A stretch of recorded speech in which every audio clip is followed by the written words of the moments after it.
افلا يتدبرون القرآن ام على قلوب اقفالها؟ روشنی قرآن کی ہے، تازگی ایمان کی ہے، پختگی اے کان کی ہے، اور فلاح انسان کی ہے۔ اس کو ہے سینے سنبھالے، ذہن و دل پائے اجالے، ہے سبق اس کے نرالے، سنتے ہیں ایمان والے۔ خلاصۂ تفسیر قرآن۔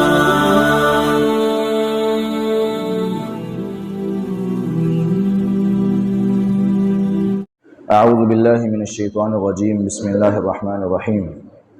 یا ایہا الذین آمنوا لا تقدموا بین یدی اللہ ورسولہ واتقوا اللہ ان اللہ سمیع علیم۔ سورہ حجرات، حجرات کہتے ہیں کمروں کو۔ نبی صلی اللہ علیہ وسلم جن کمروں میں رہا کرتے تھے، جن حجروں میں رہا کرتے تھے، دنیاوی لحاظ سے ان کی کوئی حیثیت نہیں، بالکل سادے سے، بالکل معمولی سے کمرے، کوئی اتنی زیادہ زیب و زینت والے اور آرائش والے نہیں۔ لیکن اللہ تعالیٰ نے ان حجرات کے نام پر ایک سورت اللہ تعالیٰ نے نازل کی اور کہا کہ دنیاوی لحاظ سے اگرچہ ان کی اہمیت نہیں ہے، لیکن میرے ہاں ان کی اہمیت بہت زیادہ ہے۔ اللہ تعالیٰ نے نبی صلی اللہ علیہ وسلم کے حجروں کے نام پہ سورت وغیرہ نازل کی، سورہ حجرات۔ اس کے اندر اللہ تعالیٰ نے بہت سے احکامات بیان کیے ہیں مومنوں کے لیے۔ ادب اور اخلاق یہ اللہ تعالیٰ نے اس صورت میں انتہا درجے کا سکھایا۔ اپنے اسلام یہ نہیں چاہتا کہ میرے ماننے والے، ایمان والے بے ادب ہوں، بد اخلاق ہوں، اسلام یہ نہیں چاہتا۔ جو مسلمان ہو، جو مومن ہو، اس کو اخلاق والا، ادب والا ہونا چاہیے۔ سب سے پہلی بات اللہ تعالیٰ نے کہی لا تقدموا بین یدی اللہ ورسولہ، اے ایمان والو اللہ اور اس کے رسول سے آگے نہ بڑھو۔ لا تقدموا بین یدی اللہ ورسولہ واتقوا اللہ، اللہ سے ڈرو۔ اس آیت کے شان نزول یہ ہے، بسا اوقات نبی صلی اللہ علیہ وسلم کے پاس کچھ قبیلے آتے تو آپ کچھ وفد آتے، آپ ان کے اندر ایک امیر مقرر کر دیتے کہ تم واپس جانے لگے ہو، تمہارا یہ امیر ہے، اس کی تم نے اطاعت کرنی ہے، فرما برداری کرنی ہے، اسی کے تحت تم نے چلنا ہے۔ تو ایک مرتبہ ایسا ہوا، نبی صلی اللہ علیہ وسلم کا وفد آیا تو وہ نبی علیہ السلام ان کو دعوت دے رہے ہیں، سکھا رہے ہیں، دین کی تعلیم دے رہے ہیں۔ تو صحابہ کرام ایک سائڈ پہ بیٹھے ہیں، تو آپس میں بات کرنے لگے کہ اس وقت امیر کون بنے گا، اس قافلے کا امیر اللہ کے نبی کس کو بنائیں گے؟ سیدنا ابوبکر صدیق رضی اللہ تعالیٰ عنہ کہنے لگے کہ یہ فلاں بندہ نا امیر بنے گا، اللہ کے نبی ان کو بنائیں گے۔ حضرت عمر کہنے لگے نہیں اس کو نہیں، اس کو بنائیں گے۔ کچھ صحابہ حضرت عمر کی سائڈ پہ ہو گئے اور کچھ صحابہ حضرت ابوبکر کی سائڈ پہ، اور آپس میں آوازیں بلند ہو گئیں اور باتیں کرنا شروع ہو گئے۔ حضرت ابوبکر صدیق کے منہ سے یہ بات نکلی کہ عمر تو ہمیشہ میری مخالفت میں بات کرتا ہے، جو میں بات کرتا ہوں تو اس کے خلاف ہی کرتا ہے۔ اس طرح بات ہوئی تو آوازیں بلند ہوئیں تو اللہ تعالیٰ نے کہا لا تقدموا بین یدی اللہ ورسولہ، اے ایمان والو یہ کیا طریقہ کار؟ ابھی اللہ اور اس کے رسول نے امیر مقرر کیا ہی نہیں اور تم آپس میں جھگڑا کر رہے، تم پہلے ایک چیز کا فیصلہ کر رہے جو اللہ کے رسول نے کیا ہی نہیں، یہ کیا طریقہ کار؟ لا تقدموا بین یدی اللہ ورسولہ، اللہ اور اس کے رسول سے آگے نہ بڑھو، جو کام تجھے کہا گیا ہے، جو حکم دیا گیا ہے اس پر عمل کرو، بس آگے بڑھنے کی کیا ضرورت ہے؟ واتقوا اللہ، اللہ سے ڈرو، اور لا ترفعوا اصواتکم فوق صوت النبی، نبی کی آواز سے بلند اپنی آوازیں نہ کرو، ولا تجہروا له بالقول کجہر بعضکم لبعض، اور جس طرح تم آپس میں بات کرتے ہو اس طرح نبی علیہ السلام کے پاس اونچی آواز سے بات نہیں کرنی۔ ایک تو ہے اللہ کے نبی علیہ السلام کے ساتھ اونچی آواز سے بات کرنی، اور دوسرا ہے کہ اللہ کے نبی بیٹھے ہیں ان کی موجودگی میں آپس میں ایک دوسرے کے ساتھ اونچی آواز سے بات کرنا، یہ دونوں طریقے غلط۔ نبی صلی اللہ علیہ وسلم کی زندگی میں تو یہ اللہ کے نبی کی زندگی میں اللہ کے نبی کے سامنے اس طرح موجود تھا تو آپ نے منع کر دیا۔ اب موجودہ وقت میں کیا کہ نبی صلی اللہ علیہ وسلم کے روضہ مبارک کے پاس سے گزرتے ہوئے اونچی آواز نہیں کرنی، ان کی یا حدیث کو بیان کیا گیا ہو اونچی آواز نہیں کرنی، جہاں پہ نبی صلی اللہ علیہ وسلم کی حدیث بیان کی جا رہی ہے وہاں پہ آپ اپنی اونچی آواز نہیں کر سکتے۔ لا ترفعوا اصواتکم فوق صوت النبی، کیونکہ نبی علیہ السلام کی بات کو بیان کیا جا رہا ہے اور آپ کی اونچی آوازیں ہوں. اور اس سے بھی اگلی بات کہ نبی صلی اللہ علیہ وسلم کی حدیث آ جائے، آپ کا فرمان آ جائے، اور فرمان آنے کے بعد، حدیث آنے کے بعد، سننے کے بعد پھر انسان یہ کہے میرے امام کا قول یہ ہے، میرے پیر کی بات یہ ہے، میرا بزرگ یہ ہے، میرا قبیلہ یہ کہتا ہے، میرا خاندان یہ کہتا ہے، یہ ساری باتیں لا ترفعوا اصواتکم فوق صوت النبی لا تقدموا بین یدی اللہ ورسولہ، آگے نہیں بڑھنا. امام کی بات، پیر کی بات، بزرگ کی بات، قبیلے کی بات، قبیلے کا خاندان کا رواج، رسم و رواج، ہر چیز ایک سائڈ پہ. لا تقدموا بین یدی اللہ، اللہ رسول سے آگے نہ بڑھو، جو تمہیں کہا گیا بس اس پر عمل کرو. لا تقدم، ایمان والوں کو طریقہ سکھایا گیا اور کہا کہ اگر تم ایسے کرنے سے باز نہیں آؤ گے ان تحبط اعمالکم وانتم لا تشعرون، تمہارے اعمال ضائع کر دیے جائیں گے اور تمہیں پتہ بھی نہیں چلے گا.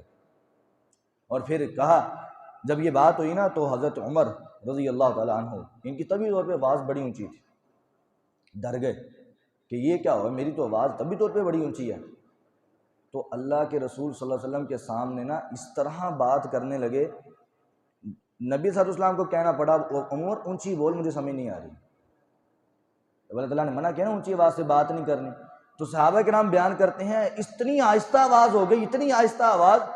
آپ دیکھیں اگر کسی انسان کی طبی طور پہ آواز اونچی ہو نا تو اس کو آہستہ آواز اس سے بات نہیں ہوتی، لیکن حضرت عمر نے یہ آیت سننے کے بعد اتنا ڈر گئے، اتنا گھبرا گئے کہ اتنی آہستہ آواز سے بات کرنے لگے کہ اللہ کے نبی کو کہنا پڑا عمر تھوڑا سا اونچی بولو، مجھے سمجھ نہیں آ رہی. یعنی صحابہ کرام اللہ کے قرآن کی آیات پر کتنے زیادہ عمل کرنے والے ہیں، ڈر گئے. تو اللہ تعالیٰ نے نا ایک اور آیت پھر آگے نازل کی، فرمایا جو لوگ نبی صلی اللہ علیہ وسلم کے پاس اپنی آوازوں کو پست رکھتے ہیں، نیچا رکھتے ہیں، جان بوجھ کے کہیں اللہ کے نبی سے آواز بلند نہ ہو جائے، اولئک الذین امتحن اللہ قلوبہم للتقوی، یہی وہ لوگ ہیں جن کے دل کا اللہ نے امتحان لیا ہے، اور اللہ نے سارا امتحان لینے کے بعد رزلٹ یہ نکالا ہے کہ اگر ان کے دلوں سے نکلا ہے تو تقوی ہی نکلا، پرہیزگاری نکلی. ان کے دلوں کا اللہ نے امتحان لیا. ہم دیکھتے ہیں کسی کو ظاہری لحاظ سے، کسی کے فیس سے ہم اس کو پہچانتے ہیں، اللہ پہچانتا ہے کسی کو کسی کے دل سے. فرمایا دلوں کا امتحان لیا اور دلوں میں اگر ملا ہے تو تقوی اور پرہیزگاری ملی ہے. لہم مغفرۃ واجر عظیم، اللہ کہتے ہیں انہی کے لیے مغفرت اور اجر عظیم بھی ان کے لیے جو اپنی آوازوں کو پست رکھتے ہیں. پھر آگے اللہ تعالیٰ نے کہا یا ایھا الذین آمنوا ان جاءکم فاسق بنبأ فتبینوا، ایمان والو اگر تمہارے پاس کوئی فاسق خبر لے کر آئے نا اس کی تحقیق کر لیا کرو. ہمارے یہاں تحقیق کا طریقہ کار تو ختم ہو چکا، تحقیق تو ہمارے اندر ہے ہی نہیں. جو ہی خبر سنی فوری بدگمانیاں شروع، فوری باتیں شروع، یہ کیا ہو، اس نے یہ بات کر دی، اس نے یہ کہہ دیا میرے بارے میں، میری امی کے بارے میں، میرے والدین کے بارے میں، میرے امام، اس طرح. حالانکہ تحقیق بھی نہیں کی اور پتہ بھی نہیں سچی ہے کہ جھوٹی ہے، کچھ بھی نہیں. اللہ تعالیٰ نے کہا ان جاءکم فاسق بنبأ فتبینوا، معاشرے کی بگاڑ کو ختم کرنے کے لیے، معاشرے کی فساد کو ختم کرنے کے لیے، آپس میں محبت کو پیدا کرنے کے لیے یہ چیز نہایت ضروری ہے کہ جب تمہارے پاس کوئی خبر لے کر آئے اس کی تحقیق کرو کہ کیا واقعی سچ ہے کہ نہیں ہے. اکثر ایسے ہوا ہے کہ خبر آئی ہے تو یقین کر لیا گیا ہے، بعد میں وہ جھوٹی نکلی. تو دیکھیں جو انسان اس جھوٹی خبر پر اپنے فیصلے سنا دے اور لڑائیاں شروع کر دے، جھگڑے شروع کر دے، بعد میں شرمندگی کا سامنا ہوگا کہ نہیں ہوگا. اللہ تعالیٰ کہتے ہیں فَتُصْبِحُوا عَلَىٰ مَا فَعَلْتُمْ نَادِمِينَ، ایسا ہوتا ہے کہ تم پہلے جھوٹی خبر پر یقین کر کے معاملات شروع کر دیتے ہو، جھگڑے شروع کر دیتے ہو، فساد شروع کر دیتے ہو، بعد میں کیا ہوتا ہے تمہیں پھر شرمندگی کا سامنا کرنا پڑتا ہے. تو یہ ساری چیزوں سے بچنے کے لیے پہلے ہی تم ایسا کرو کہ جو ہی کوئی فاسق خبر لے کر آئے اس کی پہلے تحقیق کرو تاکہ بعد میں شرمندگی نہ کرنی پڑے. آگے اللہ تعالیٰ نے کہا اگر دو مومن گروہ آپس میں یا دو بندے آپس میں مومن لڑ رہے ہوں تو ان کو مزید لڑانا نہیں ہے، بلتی پہ تیل نہیں ڈالنا. کیا کرنا ہے فَأَصْلِحُوا بَيْنَهُمَا، ان دونوں کے درمیان صلح کروانی، کسی بھی طریقے سے آپس میں ایک دوسرے کو جوڑنے کا طریقہ کار سیکھنا.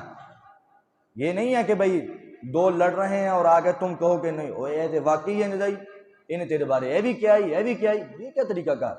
فَإِن بَغَتْ إِحْدَاهُمَا عَلَى الْأُخْرَى فَقَاتِلُوا الَّتِي تَبْغِي حَتَّى تَفِيءَ إِلَىٰ أَمْرِ اللَّهِ، اور اگر تم یہ دیکھ رہے ہو کہ ایک گروہ دوسرے پر زیادہ زیادتی کر رہا ہے، ظلم کر رہا ہے، تو پھر تب تک تم مظلوم کا ساتھ دو جب تک وہ باز نہ آ جائے. فَإِن فَاءَتْ فَأَصْلِحُوا بَيْنَهُمَا بِالْعَدْلِ وَاقْسِطُوا، اگر وہ باز آ جائے تو پھر تم فوری کیا کرو ان دونوں کے درمیان صلح کروا دو عدل اور انصاف کے ساتھ. ان اللہ یحب المقسطین، کیونکہ اللہ تعالیٰ انصاف کرنے والوں کو پسند کرتا ہے۔ آگے اللہ کہتے ہیں انما المؤمنون اخوہ، مومن آپس میں بھائی بھائی، فاصلحوا بین اخویکم، ان دونوں اپنی بھائی چارے کے درمیان صلح قائم رکھو۔ لڑائی اور جھگڑے اسلام میں پسند نہیں، چھوٹی چھوٹی بات پہ جھگڑا کر دینا، چھوٹی چھوٹی بات پہ لڑائی ہو جانی، یہ کوئی طریقہ کار اچھا نہیں ہے اسلام کے اندر۔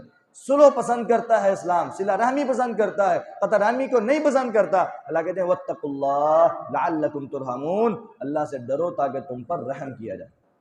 آگے اللہ نے کہا ایمان والو لا یسخر قوم من قوم، کوئی بھی کسی قوم کو مذاق نہ اڑائے، عسیٰ ان یکونوا خیرا منہم، ہو سکتا ہے کہ وہ قوم جس کا مذاق اڑایا جا رہا ہے وہ زیادہ بہتر ہو تم سے۔ اور پھر عورتوں کو منع کیا ولا نساء من نساء، اور کوئی عورتیں کسی دوسری عورتوں کا مذاق نہ اڑائیں، ہو سکتا ہے جن کا مذاق اڑایا جا رہا ہے وہ تم سے زیادہ بہتر ہو۔ مذاق یہ بہت زیادہ ہمارے معاشرے میں عام ہو چکا ہے، اور سب سے زیادہ وہ مذاق عام ہے کہ جس میں فساد ہوتا ہے، جس میں کسی مسلمان مومن کی تحقیر ہوتی ہے۔ یہ چیز نہایت غلط ہے۔ نبی صلی اللہ علیہ وسلم بھی مذاق کیا کرتے تھے، لیکن اللہ کے نبی کے مذاق میں 3 چیزیں ہوتی تھیں۔ ایک تو جھوٹ نہیں ہوتا تھا، جھوٹ نہیں ہوتا تھا، اور ہمارے یہاں سب سے زیادہ جھوٹ پایا جاتا ہے۔ ہم پوچھتے ہیں کہ کیا لو جی وہ کسی کو ہنسانے کے لیے، تو پھر وہ بندہ پریشان ہے تو اس کو ہنسانے کے لیے، کسی کو ہنسانا بھی ثواب ہے جی، کسی کو ہنسانا ثواب ہے، جھوٹ بول کے ہنسانا ثواب نہیں ہے۔ نبی صاحب نے فرمایا ویل اللہ ثم ویل اللہ ثم ویل اللہ، اس بندے کے لیے ویل ہے، ویل ہے، ویل ہے۔ ویل کیا؟ جہنم کی وادی، ہلاکت ہے اس بندے کے لیے جو بندہ مذاق کے اندر جھوٹ بولے کسی کو ہنسانے کے لیے۔ فرمایا 3 مرتبہ کا اس بندے کے لیے ویل ہے۔ مذاق میں جھوٹ بولنا بہت بڑا گناہ، کسی کو ہنسانے کے لیے جھوٹ بولنا، یہ چیز نہایت غلط ہے۔ ہم تو مطلب ایک دوسرے میں بیٹھے ہوتے تو جناب اتنی بڑی بڑی چھوڑ رہے ہوتے ہیں، ہر کسی کی یہ کوشش ہوتی ہے میں اس کو وڈی چھڈا کہ جی آج تک کسی نے نہ چھڈی ہو تاکہ لوگ ہنسن۔ نہایت غلط۔ لا یسخر قوم، کسی پہلی بات تو یہ ہے کہ کسی مسلمان کا مذاق اڑانا ہی نہیں چاہیے۔ مسلمان کی عزت بیت اللہ سے بھی زیادہ ہے، اس کی عزت، اس کے احترام، اس کی نبی صلی اللہ علیہ وسلم نے فرمایا کسی بھی مسلمان کی عزت کو خراب کرنے والا بندہ، فرمایا کہ تمہارے ذلیل و رسوا ہونے کے لیے اتنی سی بات کافی ہے کہ تم اپنے مسلمان بھائی کو ذلیل کرو، کسی بھی مجلس میں، کسی بھی جگہ پہ، تمہارے ذلیل ہونے کے لیے، تمہارے حقارت پن تمہارے اندر موجود ہے اگر تم کسی مسلمان کو ذلیل کرتے ہو۔ نبی صلی اللہ علیہ وسلم نے فرمایا اگر کوئی بندہ آپ کے سامنے کسی کی عزت کو پامال کر رہا ہے، ذلیل کر رہا ہے کسی کو، آپ کا حق بنتا ہے کہ اس کی عزت کا دفاع کرے۔ آپ کا حق، چاہے کوئی عام بندہ ہو یا جو مرضی ہو، عزت کا دفاع کرنا۔ آپ کے نزدیک وہ اچھا بندہ ہے، آپ کے سامنے وہ کسی کی اب اکثر ایسے ہوتا ہے جو مذاق اڑا رہے ہوتے ہیں نا، تو حالانکہ وہ چیز اس بندے میں پائی نہیں جا رہی ہوتی، لیکن اس کا مذاق اڑایا جا رہا ہوتا ہے اور جناب ٹھٹھے ہو رہے ہیں اور جناب اس طرح مذاق ہو رہا ہے تو سارے مجلس والے ہنس رہے ہوتے ہیں اور وہ بندہ چپ کر کے آرام سے بیٹھا ہوتا ہے۔ تو یہ چیز نہایت اسلام نے غلط قرار دی۔ فرمایا اگر اس طرح کرو گے تو اگر وہ تم سے بہتر ہوا تو اس کے دل سے چھوٹی سی بھی بات نکل گئی تمہارے بارے میں، اللہ تعالیٰ کے سامنے اس نے چھوٹی سی بھی فریاد رکھ دی نا، چھوٹی سی بھی دل کے اندر ہی، چاہے منہ سے نکالے نہ نکالے، لا يحب اللہ الجہر بالسوء من القول الا من ظلم، یہ بات یاد رکھو کہ اللہ کے درمیان اور اس کے درمیان کوئی پردہ نہیں ہوگا، فوری اس کی بد دعا قبول ہو جائے گی اور تم تباہ و برباد ہو جاؤ۔ یہ بہت بڑا معاملہ ہے۔ اور فرمایا ولا تلمزوا انفسکم ولا تنابزوا بالالقاب، ایک دوسرے پر عیب نہ لگاؤ۔ لو جی پہلے جو مثال کے طور پر ہمارے یہاں اکثر ایسے ہوتا ہے کسی پر عیب بہت لگایا جاتا ہے، کوئی بندہ پہلے نماز نہیں نہ پڑھتا، بعد میں نمازیں شروع کر دیتا ہے، مسجد میں آنا شروع کر دیتا ہے، تو وہ جب دوسروں کو کہتا ہے نا یار نمازیں پڑھا کرو، بھائی اڈا تو نمازی تن ویکھیا سی کنوں کو نمازی ہیں، یہ بہت غلط ہے۔ کسی پر کسی کے گناہ کی عیب لگانا، اس کو چھیڑنا، اس کو تنگ کرنا نہایت غلط ہے۔ ولا تلمزوا انفسکم، صحابہ کرام پہلے کیا تھے؟ کیا بچپن سے ہی مسلمان تھے؟ پہلے بھی وہ گناہ کرتے تھے، اسلام لانے کے بعد انہوں نے گناہوں کو ترک کیا، لیکن نبی علیہ السلام نے کیا تانے دیے؟ کیا مسلمان جو پہلے مسلمان ہو چکے انہوں نے تانے دیے کہ تم پہلے کیا کرتے رہے؟ اللہ تعالیٰ نے قرآن کریم میں تانے دیے، بلکہ تانوں سے منع کیا، کسی پر عیب لگانے سے منع کیا کہ تم اگر ایسا کرو گے تو یہ بہت بڑا گناہ ہے جو کہ تمہارا معاف نہیں ہوگا اگر تم توبہ نہیں کرو گے۔ ولا تنابزوا بالالقاب، اور آپس میں ایک دوسرے کے الٹے نام بھی نہ لیا کرو، ایسے الٹے نام جو کسی کو ناپسند لگتے ہیں اور آپ اس کو لے رہے ہو، یہ بہت بڑا گناہ۔ اور پھر کہا یا ایھا الذین آمنوا اجتنبوا کثیرا من الظن، اے ایمان والو بدگمانی سے بچو، بدگمانی بہت زیادہ گمان کرنے سے، چھوٹی چھوٹی بات بھی نہیں ہوگی ایویں مینوں تے بندہ ہو جہی لگدا ہے، مجھے تے ایسے ہی لگتا ہے، یہ اس کے اندر یہ چیز موجود ہے کیا، اجتنبوا کثیرا من الظن ان بعض الظن اسم ولا تجسسوا، کیونکہ اکثر گمان یہ گناہ ہوتے ہیں، ولا تجسسوا ایک دوسرے کی جاسوسی بھی نہ کرو، ولا یغتب بعضکم بعضا اور تم ایک دوسرے کی غیبت بھی نہ کرو، غیبت والا معاملہ بہت خطرناک ہے، عام بندے کا ہو تو پھر بھی خطرناک ہے، اور اگر عالم کا ہو، امام کا ہو، خطیب کا ہو تو اس سے بھی خطرناک ہے۔ نبی اللہ تعالیٰ نے قرآن کریم میں فرمایا ایحب احدکم ان یأکل لحم اخیہ میتا فکرہتموہ، کیا تم یہ بات پسند کرتے ہو کہ تم اپنے مردہ بھائی کا گوشت کھاؤ؟ ہم میں سے کوئی بندہ پسند کرتا کہ جس کی میں غیبت کر رہا ہوں کیا اسی کا گوشت میں کاٹ کے جناب کچا ہی کھا جاؤں؟ چلو پکا کے کھا لو، کوئی پسند کرتا ہے؟ کوئی بھی نہیں کرتا۔ تو غیبت کر کے در حقیقت انسان اس کا گوشت کھا رہا ہوتا ہے۔ اللہ تعالیٰ نے باقاعدہ اس چیز کو بیان کیا، کیا تم یہ پسند کرتے ہو کہ اپنے مردہ بھائی کا گوشت کھاؤ؟ فَكَرِهْتُمُوهُ، تم اس کو ناپسند کرتے ہو تو غیبت کو بھی ناپسند کرو، کیونکہ غیبت کرنے سے انسان یہی ہوتا ہے کہ اپنے مردہ بھائی کا گوشت کھا رہا ہوتا ہے۔ ہمارے یہاں کیا، ہمارے یہاں غیبت کرنے کا کہ نا نیا سٹائل آ گیا، بات کرتے ہیں نا تو کہتے ہیں اچھا یار غیبت نہیں لیکن یہ گل لگی ہے، میں غیبت نہیں کرنا چاہتا لیکن یہ گل ہے تو پھر کرن کی ڈیا، غیبت نہیں کرنا چاہتا تو بات ہی نہ کر۔ یہ ایک نیا سٹائل نکل آیا کہ میں غیبت نہیں کرنا چاہتا لیکن مینوں یہ گل ذہن چ آ گئی ہے سن لو، میں رہن نہیں رہی میرے اندر نا، باہر نکلن رہی، بڑی مشکل رکھی ہے اندر۔ یہ نہایت غلط طریقہ۔ نبی اسلام نے ایک مرتبہ دو عورتوں کو بلایا، کہا کیا ہے؟ کہا ہم نے روزہ رکھا ہوا۔ دو عورتوں نے روزہ رکھا ہوا۔ آپ نے فرمایا تم نے روزہ نہیں رکھا ہوا؟ فرمایا ہم نے روزہ رکھا ہے، صبح سحری کی ہے ہم نے اچھی طرح نماز سے پہلے اٹھے ہیں، سحری کی ہے، اس کے بعد ہم نے نمازیں پڑھی ہیں، ہر چیز، کیوں نہیں روزہ رکھا؟ فرمایا تمہارا روزہ ٹوٹ گیا ہوگا۔ میں کیسے ٹوٹ گیا ہوگا؟ فرمایا ان کی نا حلق کے اندر انگلی لگائی، فرمایا کیا کرو؟ کیا کی تو ان کی مطلب انہوں نے نا گوشت ان کے اندر سے نکلا کیا کے اندر۔ آپ نے فرمایا یہ کیا؟ ابھی تم کھانا کھا کے آئے؟ کھانا نہیں کھایا۔ فرمایا غیبت کیا تم دونوں نے بیٹھ کے ادھر، غیبت کی ہے، اور غیبت کرنے سے تو یہ مردہ بھائی کا گوشت کھایا ہے، اور جو مردہ بھائی کا گوشت کھا لے، کیا گوشت کھانے سے، کوئی چیز کھانے سے روزہ ٹوٹ نہیں جاتا؟ ٹوٹ جاتا ہے۔ آپ نے فرمایا تم دونوں کا روزہ ٹوٹ گیا۔ آپ بتائیں پورا رمضان گزر چکا ہے، کبھی روزے کے اندر اس چیز کی ہم نے احتیاط کی؟ کبھی سوچا ہو غیبت کرتے وقت کہ ہمارا روزہ ٹوٹ نہ جائے؟ غیبت تو ویسے ہی غلط ہے، تو روزے میں تو بالاولیٰ غلط ہے۔ ہم نے کبھی احتیاط ہی نہیں کی، کبھی سوچا بھی نہیں۔ فرمایا تم دونوں کا روزہ ٹوٹ چکا ہے، تم دونوں نے روزے میں غیبت کی ہے، کسی کی چغلی کی ہے، تو مردہ بھائی کا گوشت کھایا تم۔ ہم حلال چیزوں سے رک جاتے ہیں روزے کے اندر، حرام سے نہیں رکتے۔ اگر کوئی بندہ ہمارے پاس نہیں بھی نہ موجود، کوئی ہم اکیلے ہیں، بالکل اکیلے ہیں، اور ہمارے سامنے کوئی کھانا پڑا ہے، مشروب پڑا ہے، تو کیا روزے میں ہم پی لیں گے، کھا لیں گے؟ صرف اللہ ہمیں دیکھ رہا ہے اور کوئی نہیں دیکھ رہا، ہم نہیں نہ کھائیں گے، ہمارا روزہ ہے، ہمارا روزہ ہے، حالانکہ کوئی بھی نہیں دیکھ رہا۔ اس وقت ہم کیا کہتے ہیں؟ اللہ دیکھ رہا ہے۔ لیکن حرام سے بچتے وقت ہم نے کبھی نہیں کہا میں اللہ دیکھ رہا ہوں۔ بہت بڑی بات۔ اور پھر اس سے بڑھ کر کسی عالم، کسی امام، کسی خطیب کی غیبت کرنا۔ غیبت کہتے کسے ہیں؟ کوئی بندہ موجود نہیں ہے، اس کی برائی کو آپ اس کے غیب میں کسی کے سامنے بیان کریں۔ اب چاہے آپ کا فساد کا نیت ہو نہ ہو، فساد کا ذہن ہو یا نہ ہو، وہ غیبت ہے۔ اگر فساد کی نیت ہے نا آپ کی تو وہ چغلی ہے، فساد کی نیت ہو تو وہ چغلی ہے، یعنی میں فساد برپا کروں۔ اور اگر فساد، وہ یہ اس سے بھی بڑا گناہ ہے۔ اور اگر فساد کی نیت نہیں ہے، ویسے آپ بات بتا رہے ہیں تو یہ غیبت ہے۔ تو غیبت یہ نہایت بہت بڑا گناہ ہے۔ اگر کسی عالم کی ہو، عرب نے کتاب لکھی لحوم العلماء مسموم، علماء کے گوشت زہر آلود ہوتے ہیں۔ یعنی اگر آپ کسی عالم کی غیبت کرتے ہیں، کسی امام، کسی خطیب کی غیبت کرتے ہیں، تو وہ زہر آلود وہ آپ کے اندر جائے گا، تو آپ کو بھی فائدہ نہیں دے گا، آپ کبھی بھی سکون میں نہیں رہ سکتے۔ اور ہمارے ہاں تو یہ سبحان اللہ، عالم کی غیبت کرنا عین ثواب سمجھا جاتا ہے، عین ثواب۔ یہ میں ویسے نہیں بات کر رہا، یہ تجربہ سے ہے۔ بہت مرتبہ ہم نے یہ محسوس کیا اور سنا، اور تحقیق کر کے یہ بات ثابت ہوتی ہے کہ ایسے غیبت کرتے ہیں وضو کر کے مسجد میں آ گئے پورے پاک صاف ہو کے، کہیں ہم جیسے پتہ نہیں کتنا کو بہت بڑا کام کرنے لگے، پورے پاک صاف ہو گیا کہ بڑے اہم طریقے سے، بڑے اچھے طریقے سے امام کی غیبت ہو رہی ہوتی ہے وضو کر کے، بڑے پاک صاف کیا ہو رہا ہے جی؟ ساڈا امام وہ ہے جی، وہ تو چاہے وہ نہیں، ساڈا امام وہ جی، امام تو دیکھو جی وہ تو نماز میں ناچتا ہے جی، وہ جیسے کرتے یہ کیا طریقہ ہے؟ کیا تم یہ جو لفظ بول رہے ہو امام کے بارے میں کبھی اپنے بارے میں پسند کیا اس طرح بول؟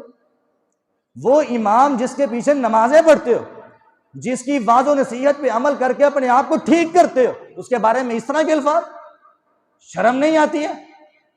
ہم نے آج تک اپنے بارے میں کبھی اپنی عزت اور احترام کے بارے میں کبھی بیان نہیں کیا، لیکن اس کا مطلب یہ بھی نہیں ہے کہ علماء اور خطباء اور امام کی عزت کچھ نہیں ہے۔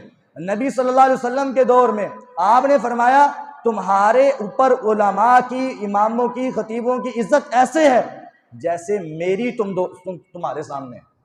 یہ میں خود سے نہیں کہہ رہا، نبی اسلام کی حدیث ہے، فرمایا فضل العلماء علیکم کفضلی علی ادناکم او کما قال، فرمایا کسی عالم کی، ایسا عالم جو دین کا عالم ہے، تمہیں دین سکھاتا ہے، ایمان سکھاتا ہے، عقیدہ سکھاتا ہے، تمہیں نمازیں پڑھاتا ہے، اس کی عزت تمہارے اوپر ایسے ہے، تمہاری فضیلت ایسے ہے جیسے میری تم میں سے کسی ادنا شخص پر۔ نبی صلی اللہ علیہ وسلم کی فضیلت تو بہت زیادہ ہے، ان کے پاؤں کی خاک کے برابر بھی نہیں، لیکن کیا اس چیز کو سمجھا نہیں جا سکتا کہ نبی علیہ السلام نے فرمایا ہے کہ عالم کی فضیلت تم پر ایسے ہے جیسے میری تمہارے اوپر؟ کتنی بڑی فضیلت، کتنا بڑا مقام۔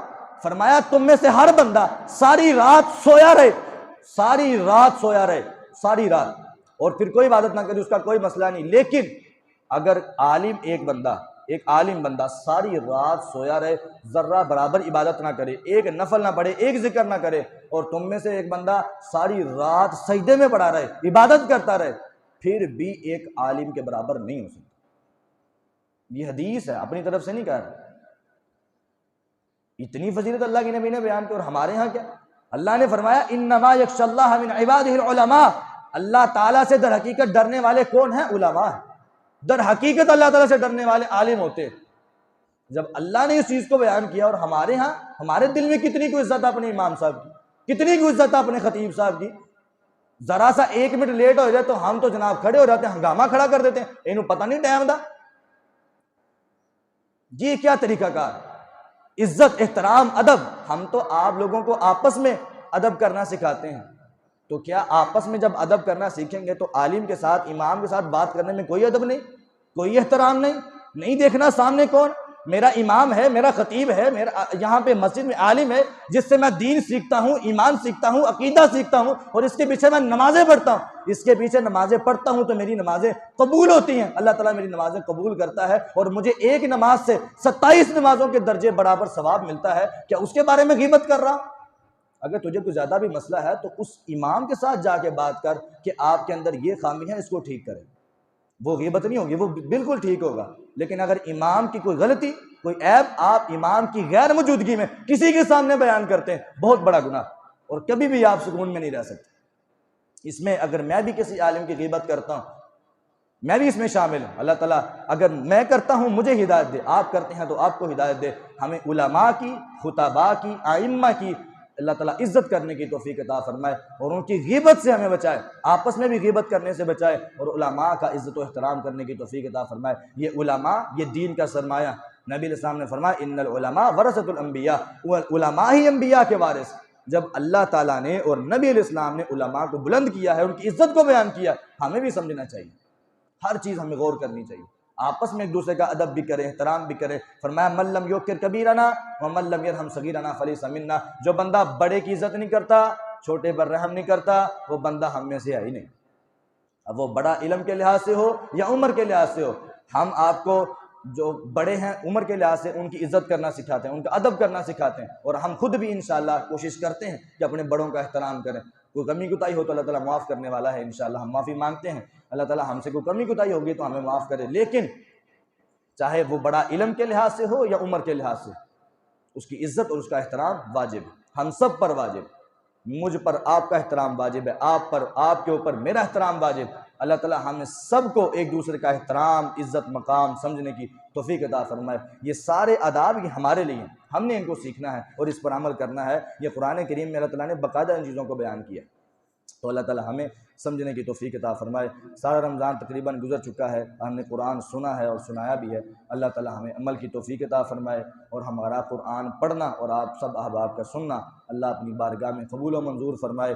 اور جس طرح ہم نے پورے رمضان میں نیکیوں کو کیا ہے اور اچھی طرح اہتمام کیا ہے، میری آپ سب سے گزارش ہے اور اپنے آپ سے بھی ہے کہ ہم رمضان کے بعد بھی اسی طرح جاری رکھیں۔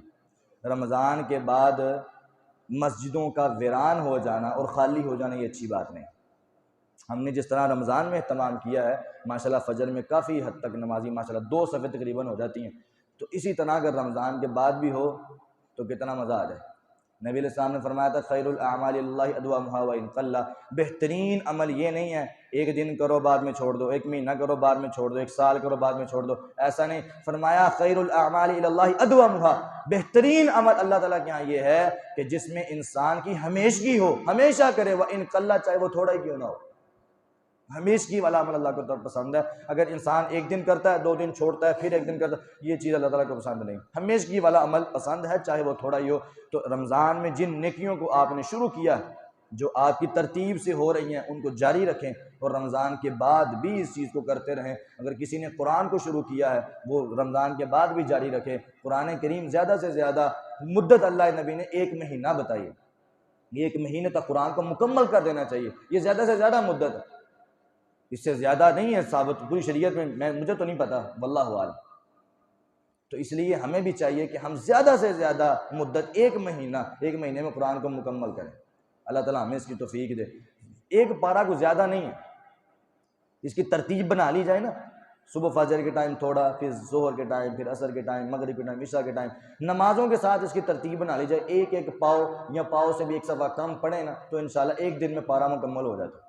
اگر ترتیب بنانی ہو کسی نے، بن جاتی ہے انشاءاللہ، کوئی مسئلہ نہیں ہے۔ کاروباری بندہ ہو، اس کی بھی بن جاتی ہے۔ تو نماز تو پڑھنی ہوتی ہے، نماز کے ساتھ اگر تھوڑا سا قرآن بھی پڑھ لیا جائے تو اللہ تعالیٰ مزید اس میں برکتیں اور عزتیں پیدا کر دیتا ہے۔ تو ہمیں اللہ تعالیٰ اس کی توفیق عطا فرمائے، جس طرح رمضان میں ہم نیکیوں کا اہتمام کرتے رہے، اعمال کرتے رہے، رمضان کے بعد بھی ہمیں اسی طرح اہتمام کرنے کی توفیق عطا فرمائے، اور ہمارا قرآن پڑھنا اور آپ سب احباب کا سننا اللہ اپنی بارگاہ میں قبول و منظور فرمائے۔ اللہ تعالیٰ ہمیں عمل کی توفیق عطا فرمائے۔ وآخر دعوانا الحمدللہ رب العالمین۔